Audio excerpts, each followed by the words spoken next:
Hey folks, it's January 1st, 2026. And I hope a lot of you are doing something other than sitting at the computer today and they're spending time with family or just taking the day off. But for those of you who did want to hear from me today, I thought I would talk a little bit about new beginnings. American history has a number of new beginnings on January 1st. We get the Emancipation Proclamation in 1863. But what I wanted to talk about today was another new beginning in 1892. And that is that January 1st, 1892, is the opening of Ellis Island. And that seems a particularly good thing to talk about today after the last couple of days of really hideous anti-immigrant language coming out of this administration. There are a number of people in this administration who seem to believe that immigrants pose a really profound danger to the United States. They have shifted a number of people from actually investigating crimes into trying to deport undocumented immigrants and immigrants who are here legally, because they really seem to believe that somehow immigration creates a civilizational challenge to the United States of America. It's hard to imagine anything that is less American than the idea that immigrants are a threat to our country. And I thought it might be fun to go a little bit through how we got to Ellis Island and how we got to the idea of making sure that there was a system for regular immigration to the United States. So here goes for January 1st, 2026. Until we get regularization of immigration in the United States, of course, people just come. They come on boats, and to the degree that they're processed at all, they're processed by states, and they're processed on the docks as they come off the boats. And that presents a problem from the very beginning. Probably not the problem that you're thinking of. The problem that people recognize from the beginning of the 19th century, at least, is that immigrants coming from other countries, some of whom don't speak English, and certainly are not accustomed to the bustling seaports in which they're landing on the East Coast, are at the mercy of swindlers who come to them and say, hey, yeah, we can find a place for you to live, or we can get you a job. All you got to do is pay us some money up front. And you know exactly what happens next. Those people disappear. And that then creates a problem not only for the immigrants who are coming and their families, but also for the localities where they are, because they suddenly don't have jobs and they don't have any money, and they are likely to become victims of crime or to become wards of or on the charge they're going to cost the cities and the states to support them until they can get back on their feet. So this becomes an increasing problem in the 1840s and the 1850s for a very simple reason. Immigration goes up a lot in those decades. And the reason it goes up a lot is stuff you all heard about before. People from Ireland begin to come in large numbers because they're escaping the potato famine. People from Germany start to come in very large numbers because there's been a big revolution. The 48ers of 1848, the 48ers begin to come to the United States in large numbers. So you have the Irish and you have the Germans coming to the East Coast, and other people as well, but those are the people who really start to come in large numbers in the 1840s and the 1850s. And then on the West Coast, and it is always a mistake to forget about the West Coast when people talk about immigration, but on the West Coast, after the discovery of gold in 1848, you get a huge influx of people coming to mine or pan for gold. Two different things. Mining is digging. Panning is using water to get the flakes of gold out of the beds of rivers. They begin to come in 1849. That's why we have those songs about miner, 49ers. It's 1849 because that's when people really start to come to mine the gold. And they come often from China to work in the gold fields. They also come either from Mexico or they stay in the United States after the border of Mexico moves over them with the Treaty of Guadalupe Hidalgo, which is also 1848. Or they come from other South American countries where mining is pretty common, so they know what they're doing, including Chile, for example. So in the 1840s and the 1850s, a lot of new people coming to the East Coast and a lot of new people coming to the West Coast. And I'll talk more about that in a second. But the reason we focus on the East Coast when we think about immigration in this period is because by 1855, the state of New York, where so many people are going through New York Harbor, recognizes that it's got an issue. It's got to find some way to protect immigrants and to process them safely. So one of the things that the state does, is that it requires those bringing immigrants to pay a head fee. That is it's a very complicated fee. I'm not going to go into how it works, but essentially they have to cover the expenses of people who might come in who can't support themselves, so they don't become a charge on the city of New York or on the state of New York. As I say, it's complicated, and the reason I'm emphasizing that it's complicated is because there's going to be a Supreme Court case about it in a little bit. But they charge the people who are bringing the immigrants, but then they establish a state facility for processing immigrants in 1855. And that processing facility is the Emigrant Landing Depot, more commonly known as Castle Garden. That's probably how you know it, as Castle Garden, which is a reference to something that happened on that site earlier than it becomes a depot for immigrants. And between the time that Castle Garden opens in August of 1855 and the time that we have the last recorded data from it in 1889, December of 1889, Castle Garden processes 75% of the immigrants who come to the United States in that period. That means Castle Garden processes 8 million of the almost 11 million immigrants who come to the United States between 1855 and 1889. So what happens is that when immigrants come to Castle Garden, the officials first divide them into English speakers and non-English speakers who are going to need translators, and then they make records of who's coming. They record their names, they record the names of the ships that they came on, they record where they're going, and they record how much money they have. Again, they're concerned about the idea that these people will not end up being self-supporting. But they also do something else at Castle Garden, and that is they provide places where you can exchange money without getting swindled. That's a big deal. They enable immigrants to buy railroad tickets from licensed agents, so they're not going to get ripped off there. They provide a place for them to contact their relatives, and they provide places for them to wash and to rest themselves before they go on to the next leg of their journey. So you got Castle Garden beginning in 1855. But what's going to happen in 5 years? A little bit more than that, 6 years. You get the Civil War. And immigration begins to fall off dramatically during the Civil War, both because people are concerned about coming to a war-torn country, but also because new immigrants are terrified they're going to end up getting thrown right on the front lines, that they're simply going to become cannon fodder for this incredibly bloody war. So immigration begins to fall off at the same time that the United States begins an economic boom. And that economic boom is partly in the industries of that time, which are beginning to become bigger, to become national industries, not nationalized, they don't belong to the government, but national industries that serve a national market because of the needs of the Union during the war. But also, one of the things that happens during the war is that there is a drought through Europe.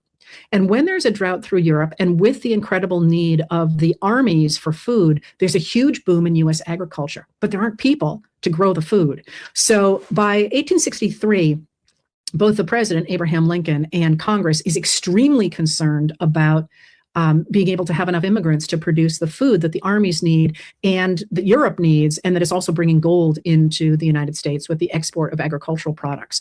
So beginning in 1863, President Abraham Lincoln actually asks Congress to get involved in encouraging immigration to the United States. And I always love this because, of course, Lincoln is the leader of the Republican Party, which has changed dramatically since that time. He believes that immigrants create wealth through their labor. They take raw materials and their labor transforms them into something that's saleable, a very common idea at the time. And he wrote to Congress in December of 1863, there is a great deficiency of laborers in every field of industry, especially in agriculture and in our mines, as well of iron and coal as of the precious metals, while tens of thousands of persons, destitute of remunerative occupation, that is, they don't have jobs, are thronging our foreign consulates and offering to emigrate to the United States if essential but very cheap assistance can be afforded them. Well, in fact, this is the case with that drought. There's a lot of people who know how to farm who would love to come to the United States, but they have no money to do it. So he wants Congress to make sure these people can get to the United States. And he says, the nation is beginning a new life. And this noble effort demands the aid and ought to receive the attention and support of the government.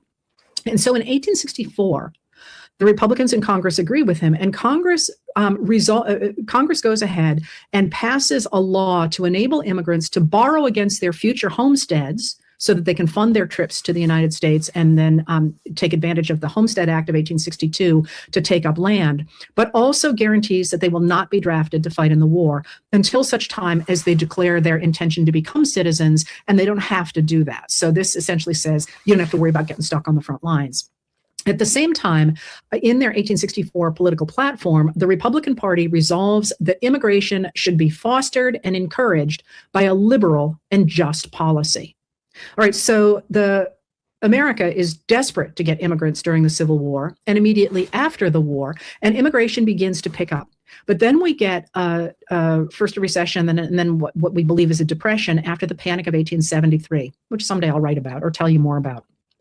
But when that happens, that changes America's relationship with immigration, because California has been off by itself. It hasn't really been connected to the East Coast before the 1869 completion of the Transcontinental Railroad. So California workers actually, when that railroad is connected between the East Coast and the West Coast, they go into an economic depression faster than the rest of the country, because now they've got competition coming from the East, and prices in California have been really artificially inflated by the gold out there. And when that happens, California workers become very angry at the Asian workers, the Chinese workers, who came over to work in the gold fields, but also worked on the railroads. And after the railroad is completed in 69, they tend to go back to the West Coast cities. And when they go back to the West Coast cities, workers get really angry at the idea that they're competing for jobs. So what happens is that in 1875, we get the first federal regulation of U.S. immigration. And most people forget about it because it's pretty toothless.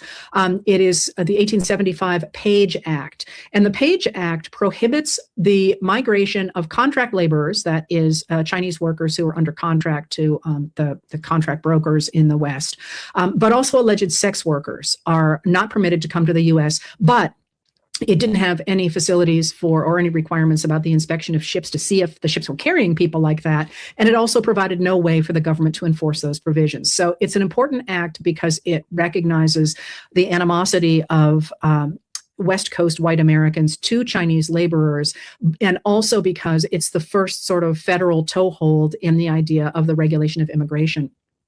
But what's more important than that for regulation is that Supreme Court decision I mentioned to you before, which happens in 1876, the year after the Page Act.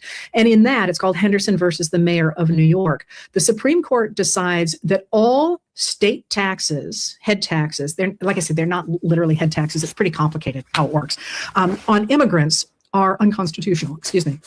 They can't do that. And so what that does is it suddenly means that the states, like New York with Castle Garden, but also other states that had ways to protect immigrants, suddenly don't have any money to make sure that their facilities for processing immigrants and for making sure they don't get taken advantage of, they don't have any money to do that anymore. So that creates a real pressure, not just on the part of people who are concerned about the expense of immigrants to cities if they come destitute, but also to advocates for immigrants to say, we got to do something at a federal level, because otherwise we got ourselves a real problem here. So there's this real push to have some kind of federal regulation of immigration, but guess who doesn't like it? The people who don't like the idea of any kind of federal regulation of immigration are the ship owners and the business people. The ship owners don't like it because they don't want to have to pay those head taxes. Again, that's not literally what they are, but let's call them that. They don't want to pay those things, so they're perfectly happy to say, hey, we're just going to deliver these people and dump them off on the docks, and you guys have to worry about it. Businessmen are perfectly happy not to have any regulation because they would like to be standing on the dock saying, hey, come work for me, without really having any competition. But reformers are really concerned about the collapse of those immigrant services, and they really push for there to be some kind of regulation of immigrants coming to the United States. At the same time that on the West Coast, there is continued agitation for regulation of Asian workers coming into the United States. And there's also a pressure from state governments and city governments saying, hey, don't bring people over here and dump them on the docks, because then we got starving children in our streets and we don't have the money to pay for them. And the interesting thing to me is how many of these arguments are still current, right? But so Congress doesn't turn to it very quickly because the country's in a depression. Well, one of the reasons there's a pushback against Asian labor is because of the fact that there's not enough work to go around. So they don't really bother to get their acts together for a while. And then pressure begins to rise again in 1879, and when the economy starts to recover, and also after the election of 1880, because in the election of 1880, Republicans recognize that anti-Asian sentiment in California is helping the Democrats, and they know they've got to get on board that, or they feel they've got to get on board that. There's a big move of Republicans who don't want to get on board that, but they think they have to get back the idea of keeping out Asian labor in order to repair their fortunes for the 1884 election, the presidential election coming up. So in 1882, we get two major pieces of immigration legislation in the United States. And people often know the first and not the second. The first is the Chinese Exclusion Act. And the Chinese Exclusion Act prohibits the immigration of Chinese workers to the United States. But is a reflection of this frustration of white workers with the Asian immigrants that they assume are taking their jobs, and they're rioting against them and they're attacking them and so on. The Exclusion Act does not prohibit scholars, businessmen, or diplomats. I mean, it's very clearly aimed at Chinese workers. But then here's the law that we often forget, and that's that 3 months after the Chinese Exclusion Act, we see the Immigration Act of 1882. And the Immigration Act of 1882 imposes a head tax on immigrants. It also, which is going to create a fund for the kinds of services I talked about and the kinds of inspections that I talked about, but also creates prohibitive categories for immigrants coming into the United States. So it prohibits the entry of convicts, people deemed mentally ill, and any person unable to take care of him or herself. This is an attempt to guarantee that anybody who comes over is not going to become a charge on the government where they land. So in 1882, you get a continuation of the 1875 Page Act with the Chinese Exclusion Act, expanding those categories to say, we're not going to allow any Chinese workers in the country going forward, although it's okay if you're a scholar or a diplomat. And then 3 months later, in the West Coast, and then 3 months later on the East Coast, you get the Immigration Act of 1882, which both creates a fund for the kind of services I talked about, and also prohibits certain people from coming, especially those deemed too poor or in some fashion disabled and unwelcome in American society. All right, so what happens then? After 1882, Congress in 1891 modifies the second of those two laws that I mentioned, because they recognize that the government has got to take a much stronger hand in the kind of immigration regulation that they are talking about. So they want to create their own federal immigration bureau.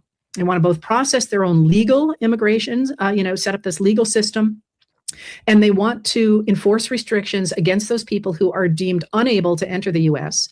And at the same time, they want to provide services. So what the new law of 1891 does is that it expands the reasons that people can be rejected from the United States, including anybody who has a physical illness or a contagious disease. And it creates a federal system for processing people coming to the United States to make sure that the people who come past those things. It also creates a system for welcoming immigrants who do make it through that screening. Now, what they do then is, because of the fact that ship owners or the people who are moving the immigrants from Europe to the United States have to pay to themselves to return anybody who is not going to pass the system. And because they also have to pay a head tax on them, many of them are, for the most part, they're pre-screened in Europe before they get on a boat. And that's going to matter in just a second. So what happens is officials have to come up with their own place for processing immigrants in a federal system. And what would you do? You would go talk to the people at Castle Garden, and you would say, maybe this is where we should have people come to the United States, not least because it is so strongly identified with where immigrants come to the United States that in the 1880s, that people had erected the Statue of Liberty to welcome people to the United States there in New York Harbor. So what they do is they turn to an island in New York Harbor off the shore from Castle Garden. It's a former oyster bed, and they begin to fill it in. And over time, eventually, they're going to fill it in until it becomes about 27.5 acres. But they turn to this island to create this federal system, and it is, of course, Ellis Island. And in 1892, they open a facility that has a main receiving building. It also has a hospital, it has a utility plant, it has a laundry, it has a hospital, and it has offices, of course, and it has a detention center as well. So the way it works is that immigrants arrive at Ellis Island. They sail about 2 weeks across the ocean. They enter New York Harbor, pass the Statue of Liberty, and then the ship anchors in New York Harbor. And if you are a first class or a second class passenger who is healthy, you are examined aboard ship, and you don't have to go through the kinds of inspections that are specified by the 1891 law, or at least that take place at Ellis Island. You can be inspected on the ship. So you don't have to go through this. First class, second class, you're out of there. All right. But anybody who is a third class passenger, as well as anybody from first or second class who is sick, has to get on a ferry or a barge and go to the inspection station on Ellis Island. Once they get there, they have to wait for 3 to 5 hours, although the inspection itself is only going to last a few minutes, 2 to 3 minutes, if they're in good health. If they're not in good health, it's a different kettle of fish. Hang on for that. Doctors would examine them for obvious illnesses, and officials would try to make sure by questioning them that they were going to be able to support themselves in the United States. So they, would ask them where they're coming from, where they're planning to go, that sort of question. That's in the first 2 years that first facility is in operation. And then in June of 1897, that building those buildings I just talked about burned down. They were all wooden. So that's not what you are accustomed to seeing if you have gone to see Ellis Island, which is now a national monument. Unfortunately, when the buildings went down, they took all the immigration records with them, which is, I just can't tell you how heartbreaking those fires are. I can sit here and list fires that took archives with them, but it is what it is. Anyway, the government rebuilt almost immediately, recognized it needed to keep the facility open. So that's when we get that new receiving room that has the just spectacular windows and that Gustavino ceiling. That the Gustavino tile, I think, is one of our most beautiful things in public buildings in the United States, and private buildings, some too as well. But that's when we get that giant registry room, as it's known. And what would happen there is that people would come in and they would sit on big benches waiting to be called because there would be ship's lists. And after the medical examiners decided that they were in fact physically fit, the legal inspectors, as they were known, would ask the immigrant's name, their hometown, where they were going, what their occupation was, what skills they had, and how much money they had. If they made it through that, and in the first pass, about 20% of those people arriving did not make it through. Ultimately, that's only going to be about 2%. The 20% either have to get their papers in order or have some kind of visible illness, and they go to the infirmary and then they come back out. Eventually, it's only about a little bit under 2% of people who get returned to Europe, as I say, because the ship owners have been pretty careful to try and screen those people because they don't want to pay to take them back.